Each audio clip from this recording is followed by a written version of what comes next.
आज देखा जाए हम में से हर एक बंदा परेशान है और उसकी परेशानी कम नहीं हो रही, दिन ब दिन बढ़ती जा रही है। और उन परेशानियों से निकलने के लिए वो बहुत सारे रास्ते अख्तियार करता है, लेकिन उन परेशानियों से बाहर नहीं निकल पाता, उन मुश्किलों से बाहर नहीं निकल पाता। उसे समझ में नहीं आता कि मैं क्या करूं जिससे मेरी परेशानियाँ, मेरी टेंशन्स जो है, ये मुझ पर जो परेशानियाँ आई हुई हैं, जो हर वक्त आफतें आ रही हैं, एक बलाएँ आ रही है, मुसीबतें आ रही हैं, ये ख़त्म हो जाए, ये जो बीमारियाँ आ रही हैं ये ख़त्म हो जाए। लेकिन उसकी परेशानियाँ दूर नहीं हो रही, उसकी बीमारियाँ दूर नहीं हो रही, उसकी मुसीबतें दूर नहीं हो रही है, बल्कि और मज़ीद बढ़ती जा रही है। हो क्या रहा है, वजह क्या है? हम लोग कुछ तो ऐसा कर रहे हैं जिससे अल्लाह हमसे नाराज़ हुआ है, अल्लाह पाक हमसे सख्त नाराज़ है और उसकी रहमत के दरवाजे हर वक्त खुले हुए होते हैं, हर वक्त खुले हुए होते। लेकिन हम जो है अल्लाह की रहमतें समेटने में बिल्कुल पीछे रह गए। हमसे कोई काम ठीक से नहीं हो रहा, हम सिर्फ और सिर्फ सोचते रहते हैं कि यार हम किसी तरह इन परेशानियों से, इन मुसीबतों से, इन बीमारियों से बाहर निकल आए, लेकिन नहीं निकल पाते। मैं देखिए आप लोगों को हमेशा से कहता हूँ, इस्तग़फ़ार की आप लोगों को तलक़ीन करता हूँ, या आप अच्छे से जानते हैं और माशाल्लाह से मेरी बात पर अमल भी करते हैं। लेकिन आज मैं आप लोगों को एक बात बताता हूँ, इस्तग़फ़ार के बारे में बात करूँगा, लेकिन इससे पहले मैं कुछ समझाना चाह रहा हूँ, मेरी बात को नोट कीजिएगा। देखिए कुरान पाक में इरशाद है, व अहसिनु इन्नल्लाह युहिब्बुल मुहसिनीन, व अहसिनु इन्नल्लाह युहिब्बुल मुहसिनीन, और भलाई करो, बेशक अल्लाह ताला भलाई करने वालों से मोहब्बत करता है। अब ये भलाई जो करनी है आपने, ये कुरान का हुक्म है। अब ये देखें, अगर आपने भलाई करनी है तो आपने उन लोगों के साथ भलाई करनी है सबसे पहले जो आपके बहन भाई हैं, जो आपके रिश्तेदार हैं, जो आपके दोस्त हैं, जो आपके पड़ोसी हैं। मैं सीरियसली बात कर रहा हूँ आप लोगों से।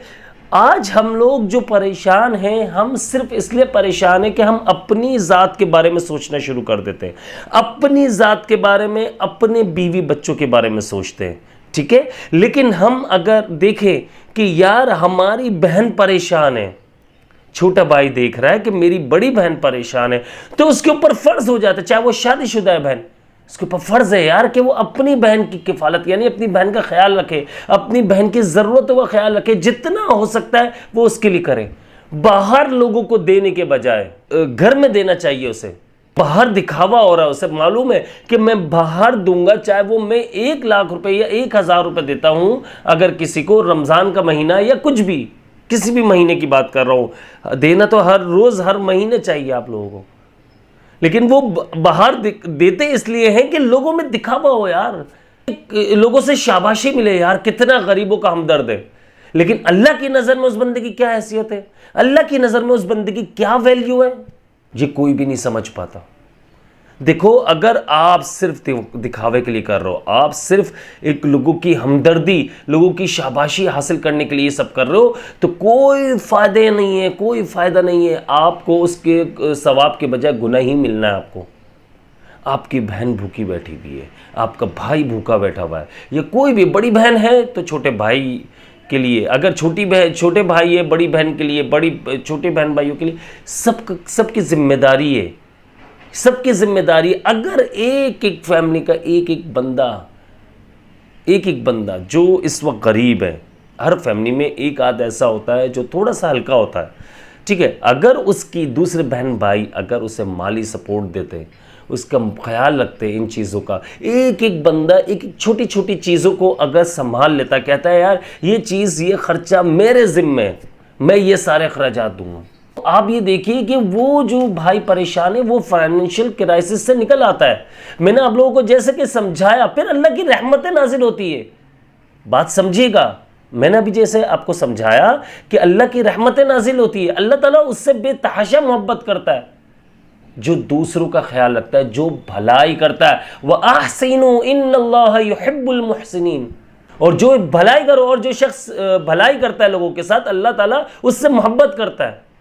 ये बात ज़हन नशीन कर लीजिए। हम लोग जो है इन चीज़ों से पीछे हट रहे हैं, हम सिर्फ अपने बारे में सोच रहे हैं, अपनी ज़ात के बारे में सोच रहे हैं। देखो, जो लोग गरीबों की मदद करते, जो लोग अपनों की, जो अपने जो बहुत ज़्यादा फाइनेंशियल क्राइसिस में आ चुके, बहुत ज़्यादा परेशान हैं, उन लोगों की मदद करते हैं, तो यकीन मानिए कि अल्लाह ताला उनसे बेतहाशा मोहब्बत करता है, अल्लाह ताला उन पर रहमतें बरसाता है। तो इसलिए सबसे पहले अपनी बहन भाइयों में, सबसे पहले अपने रिश्तेदारों में, अपने पड़ोसियों में, अपने दोस्त अहबाब में ऐसे बंदों को ढूंढिए जो ज़रूरतमंद है, जो मुंह से नहीं मांग रहा, जो आपको अपने अल्फाज में बयान नहीं कर सकता। उसके चेहरे की हालत देखिए, उसको यानी कि उस बंदे की हालत देखिए, उसके बच्चों की हालत देखिए और उसकी मदद कीजिए जितना हो सके।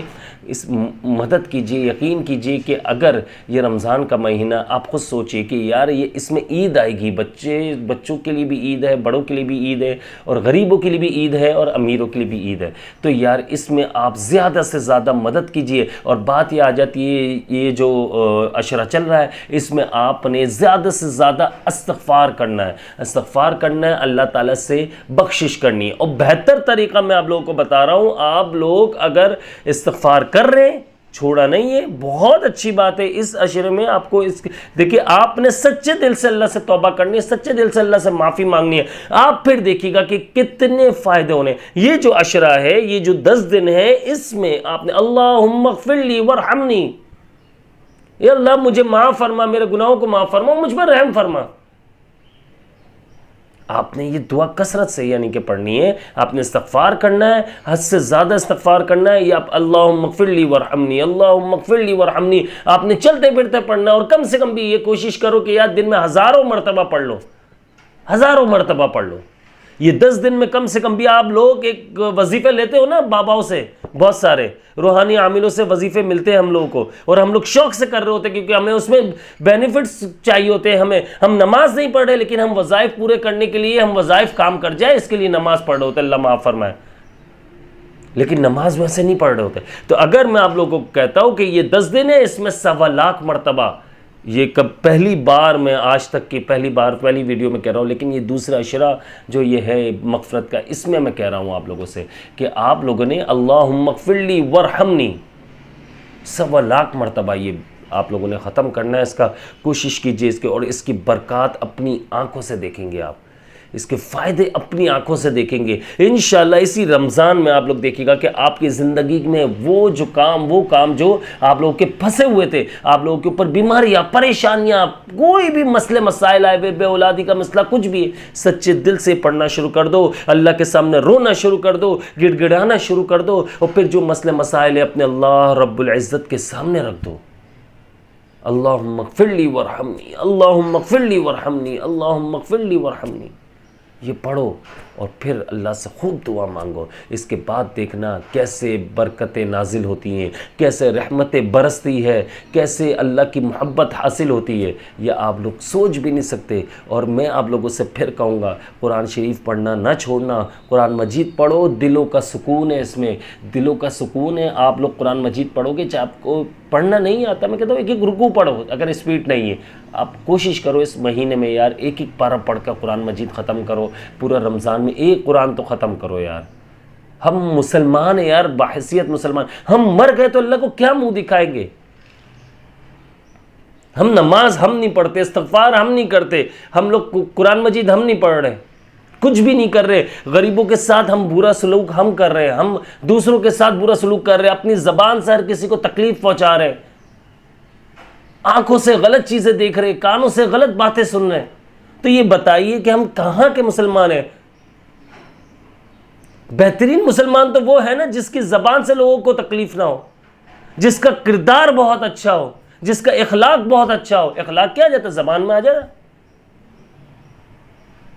जिसके अखलाक अच्छा है, जिसका किरदार अच्छा है, और जिसकी बातें अच्छी है, ऐसी बातें के सामने वालों को समझ में आ जाओ, बेहतरीन मुसलमान है। और अच्छी बातें लोगों को समझाओ, सिखाओ, आप लोग भी सिखाओ यार, आगे लोगों को समझाओ, अच्छी बातों की तलकीन करो। घर में 5-10 मिनट की रोज़ाना घर में एक तालीम का सिलसिला बना लो। आप अगर मर्द हो, आप अपने बच्चों को बिठाकर, छोटे बच्चों को बिठाकर और बीवी बच्चों को बिठाकर आप उनको दीन के बारे में थोड़ा सा समझाओ। 2 मिनट 5 मिनट की बात कर रहा हूँ मैं, ये नहीं कह रहा हूँ आधा 1 घंटा आप लोग वो कर लो। 2 मिनट 5 मिनट जिस दिन आप देखें कि हस्बैंड आपके बिजी हैं, आप अपने बच्चों को तालीम दें। माशाल्लाह सब पढ़े लिखे, उर्दू इंग्लिश वगैरह सबको आती है। तो इसलिए ये देखिए, ये याद रखिएगा, अगर बच्चों की बेस मजबूत हो जाती है, बच्चे को सिखाना नहीं पड़ेगा। बड़ा हो जाएगा तो बच्चे के पीछे डंडा लेकर नहीं घूमना पड़ेगा आपको कि नमाज पढ़ लो, वो खुद से पढ़ रहा होगा। क्योंकि आपने बचपन में जो बीज बोया, आपने उसको जो अच्छी बातें समझाई, अच्छी बातों का जो बीज बो दिया, वो ग्रोथ जो है इतनी अच्छी होगी आप सोच भी नहीं सकते। और यही याद रखिएगा, यही निजात का ज़रिया बन जाएगी, यही आपकी माँ बाप की बात कर रहा हूँ, मग़फ़िरत का ज़रिया बन जाएगी। जब वो आप देखिए, मैं अपनी बात करता हूँ, मैं क्यों किसी को कहूँ। जब मैं, यानी कि एक एज है हर इंसान की, ज़िंदगी मौत का कुछ पता नहीं है, जब हम दुनिया से चले जाएंगे। इस पर चलो मैं एक मिसाल के तौर पे कहता हूँ कि मैं अगर दुनिया से चले जाता हूँ, अगर मैंने अपने बच्चों की, मेरे 2 बेटे, एक बेटा एक बेटी है, मैंने आप लोगों को बताया हुआ, आयशा अब्दुल्ला, उस्मान गनी, ठीक है। तो उन लोगों की अगर बात करता हूँ, अगर मैं उनकी बेस अच्छी रखता हूँ, अभी 4 साल का बेटा, उसकी बेस, 10 साल की बेटी, उसकी बेस अच्छी रखता हूँ, उनको समझाता हूँ, आज उनको नमाज की तलकीन करता हूँ, उनको ये बेनिफिट्स बताता हूँ, हमारे नबी सल्लल्लाहु ताला अलैहि वसल्लम से मोहब्बत बताता हूँ कि यार उनकी सुन्नतों पर अमल करने वाले पर जादू असर नहीं करता, उनकी सुन्नतों पर अमल करने वाले से अल्लाह ताला बहुत मोहब्बत करता है, उनकी सुन्नतों पर अमल करने वाले से पर कभी फाइनेंशियली कोई प्रॉब्लम नहीं आ सकती, कभी मैं मान ही नहीं सकता कि उसको फाका तंगदस्ती आ जाए, मैं मान नहीं सकता। अगर मैं अपने बच्चों को ये बातें समझाता हूँ, फिर मैं उनको नमाज सिखा रहा हूँ, कुरान मजीद सिखा रहा हूँ, अगर मिसाल के तौर पर, ये याद रखिएगा, अगर मैं मर जाता हूँ तो मुझे टेंशन नहीं है। अगर आप मर जाते हो टेंशन नहीं है यार, क्लियरली बता रहा हूँ। दुनिया तो ऐसे ही टेंशनों में निकल गई, आखिरत में फिर कोई टेंशन नहीं है। वो सिर्फ एक दुआ भी अगर मांगते हैं, कुछ ना करे वो पूरी ज़िंदगी, सिर्फ हर नमाज में एक दुआ मांग लेते हैं, रब्बिरहम्हुमा कमा रब्बयानी सगीरा। आप यकीन मानिए, अगर ज़ोहर के टाइम, ज़ोहर की नमाज पे उन्होंने दुआ मांग ली, तो ज़ोहर की नमाज से अगर हमारे गुनाह इतने ज़्यादा हुए, अल्लाह माफ़ फरमाए, हम तो वैसे ही बहुत गुनहगार हैं, और स्पेशली मैं तो बहुत गुनहगार हूँ, ख़ताकार हूँ, अल्लाह पाक मेरे गुनाहों को, सबके गुनाहों को माफ़ फरमाए। तो हम पर अगर अजाब हो रहा होगा, एक मिसाल दे रहा हूँ, हमारे गुनाहों की वजह से मुर्दों पर जो अजाब होता है, एक मिसाल दे रहा हूँ, ज़ोहर के टाइम पर हो रहा है, ठीक है। अगर आपकी औलाद ने, आपने तरबियत अच्छी की, वो उसने आपकी मग़फ़िरत के लिए दुआ मांग ली, रब्बिरहम्हुमा कमा रब्बयानी सगीरा, एक बार, सिर्फ एक बार उसने ये पढ़ लिया, तो आप यकीन मानिए कि आप पर से अजाब हटा लिया जाएगा उसी वक्त। और कब तक? ज़ोहर से असर तक। अगर आपकी औलाद, हमारी औलाद हर नमाज के बाद पढ़े रब्बिरहम्हुमा कमा रब्बयानी सगीरा, कितने बेनिफिट्स है। या फिर अगर उन्हें पढ़ना नहीं आ रहा, एक मिसाल के तौर पर, हम भी अपने वालिदैन के लिए इसी तरह पढ़ सकते हैं। ये मैं सिर्फ हमारी औलादों के लिए बात नहीं कर रहा हूँ, हमें भी अपने माँ बाप के लिए करना है, और ये पढ़ें। आप अगर नहीं आ रहा तो आप अपनी ज़बान में, जो लोग कुरान मजीद नहीं पढ़े हुए, अपनी ज़बान में अपने माँ बाप की मग़फ़िरत के लिए दुआ मांगिए। यकीन मानिए, मुर्दा पल पल तरसता है, क्योंकि इंतज़ार करता, कोई बख्शवा दे। आप तस्बीहात, नफली तस्बीहात है, जो भी है, आप नवाफिल है, कुछ भी आप पढ़ के बख्शवा दीजिए, खुश होते हैं वो। इशा में बख्शवा दीजिए, सुबह फजर तक कोई अजाब नहीं होगा, फजर में बख्शवा दीजिए, आप ज़ोहर में कोई अजाब नहीं होगा आपके पेरेंट्स पर, आपके रिश्तेदारों पर। बख्शवाइए लोगों को, ये अपनी ज़बान, अपने ताल्लुकात भी लोगों से अच्छे रखिए। आपके ज़बान, किरदार, अखलाक जो है ये हमारा अच्छा होना चाहिए, ताकि लोग हमसे ज़्यादा से ज़्यादा जुड़ सके और ज़्यादा से ज़्यादा हमसे मोहब्बत करें, और यही चीज़ काम में आएगी। आज की वीडियो का टॉपिक यही था। और इसके अलावा मैं ये कहूँगा, गरीबों का ज़रूर ख्याल रखिए यार, स्पेशली अल्लाह का वास्ता अपने बहन भाइयों का ज़रूर ख्याल रखना। देखो, अपने बहन भाइयों को ये ज़रूर नोट करना कि शॉपिंग की है, ईद के कपड़े लिए हैं, नहीं लिए, या इनके घर में रमज़ान गुजारने के लिए राशन है या नहीं है, कि कोई बीमारी आई हुई है तो पैसे हैं या नहीं है, या कोई कपड़े लिए हैं, कुछ भी मसले मसाइल है रमज़ान में भी और इसके अलावा भी। अगर आप 4-5 बहन भाई हो तो थोड़ा थोड़ा बांट लो। अगर आप अकेले हो, यार आप स्ट्रांग हो, तो आप अपनी बहन या भाई जो परेशान है उसको थोड़ी तो हेल्प करो, एक चीज़ की जिम्मेदारी ले लो। ये सदका जारिया है, इसका सवाब आप मरने के बाद भी देखना इंशाल्लाह कितना फ़ायदा होगा आपको। और जो लोग ऑनलाइन कुरान टीचिंग के हवाले से, मैं फिर बात करूंगा कि ऑनलाइन हमसे कुरान मजीद पढ़ना चाहते हैं, वो जल्द से जल्द जो है सेशन बुक करवा सकते हैं, और ईद के बाद हमारी क्लासेस का आगाज़ शुरू हो रहा है। और जो लोग ये कहते हैं कि यार हमें समझ में नहीं आ रहा अब्दुल्ला भाई हम किससे पैसे दें, तो मैंने आप लोगों की आसानी के लिए हमेशा की तरह बताया हुआ कि हमारे मीज़ान अकाउंट जिसका टाइटल अब्दुल्ला के नाम से है, और इजी पैसा जो पाकिस्तान में रहते इजी पैसा अगर यूज़ करते हैं तो इजी पैसा पे आप अब्दुल्ला दोबारा इस पर आप डोनेट कर सकते हैं और बहुत ज़्यादा फ़ायदा होगा इंशाल्लाह। पहले अपने बहन भाइयों का देखें और रिश्तेदारों का और पड़ोसियों का, अगर उसके बाद नहीं है कोई तो फिर आप हमें बता दीजिएगा, इंशाल्लाह हमारे अकाउंट में सेंड कर दीजिएगा और स्क्रीनशॉट आप 0312101763 पर आप सेंड कर दीजिएगा। तो इससे इंशाल्लाह बहुत फ़ायदा होगा। कोशिश ये होती है हमारी कि सही लोगों तक पहुंचा दिया जाए और मुझे अपनी ख़ास दुआ में याद रखिएगा। मैं हूं आप सबका भाई अब्दुल्ला बिन हमीद। अस्सलामु अलैकुम व रहमतुल्लाह।